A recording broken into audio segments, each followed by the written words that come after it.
My advies is belê in koffie.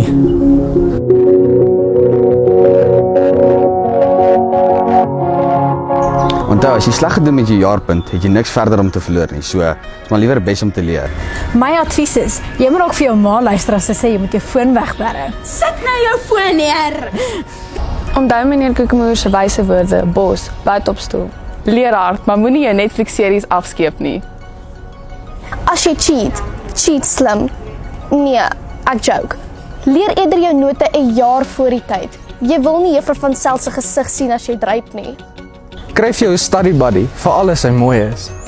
Onthou, leer hard en jy kan altyd slaap in die vakansie opvang.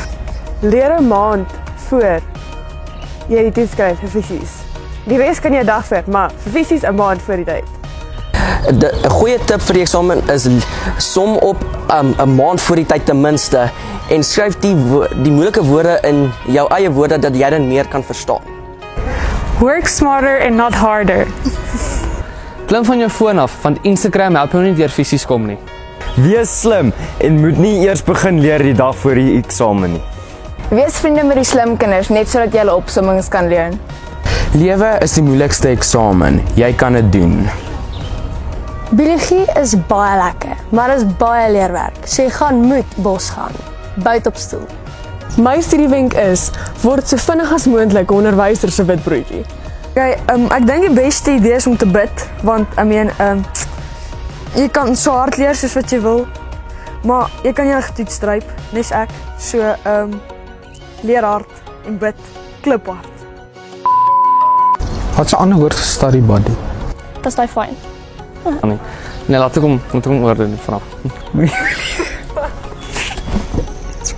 Moenie fisies vat nie. Ek dink dis die beste een wat ek kan. As jy geskiedenis as 'n vak het, moenie cheat nie, want dis ongelooflik baie opsomming werk. Ons gaan baie mense offend, maar wie gee om? Wees slim en moenie die dag voor die tyd leer nie. Wat? Ek het om jou favorite Netflix-series af te skryf. Wag, wat? GG. O my god.